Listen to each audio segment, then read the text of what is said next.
Chocolate Fever, Chapter 2.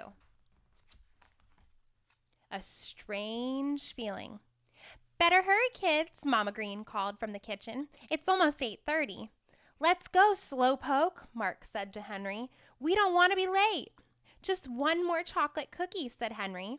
He popped it into his mouth and, still chewing, went to his room to get his books. On the way to the front door, Henry went through the kitchen and gathered a handful of chocolate kisses to put into his pocket. He liked to have them handy to munch on at school, but this morning, because he still felt somewhat hungry, Henry stripped the silver wrapping from 2 kisses and popped them into his mouth. Then, after a quick kiss for Mama Green, a kiss that left a little bit of chocolate on her face, Henry, Elizabeth, and Mark headed out the door on the way to school. At the corner, Henry and Mark waved goodbye to their sister, who had to take a bus to get to her high school. The boys' school, PS 123, was just another block away. At the next corner, Mrs. McIntosh, the crossing guard, waved them across the street. "The light is always green for the Greens," she said. It was her own little joke, and she said it just about every morning. This morning, only Mark, who was extremely polite, smiled. Henry just didn't feel like smiling. In fact, he was beginning to feel a little strange. In the schoolyard, the boys went separate ways to join their classes. As usual, there was a lot of pushing and shoving and fooling around, but Henry, who was always very good at things like knocking hats off boys' heads and making goofy faces at the girls, was quiet. He didn't even say hi when Michael Burke, his best friend, came along. "Well, what's the matter with you?" asked Michael, grinning. "What do you mean, what's the matter?" Henry said. "Can't I just stand here? Do I have to carry on and behave like a nut?"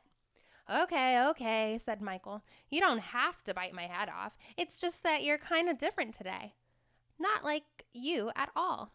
Just then the whistle blew, and all the children began marching into the school building. "I feel funny today," Henry said to Michael. "I have a feeling something's going to happen, and I don't know what." That exact feeling that something was going to happen stayed with Henry all morning. He felt strange in his homeroom, strange when he went to gym class, and in Mrs. Kimmel math class, he felt strange all over. Henry couldn't concentrate on what Mrs. Kimmel was saying. He just sort of sat there and stared. Without thinking about it, he was looking at his arm and the back of his hand. And then he noticed something. There were little brown freckles all over his skin. Now, this would not have been such a startling discovery except for one thing. Those little brown freckles were not there when he woke up that morning.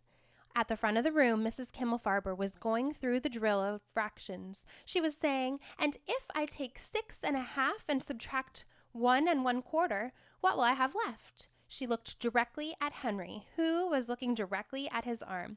"Henry," she asked, "what will I have left?" "Little brown spots all over," said Henry.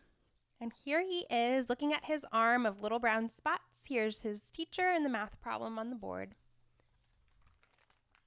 What are these brown spots?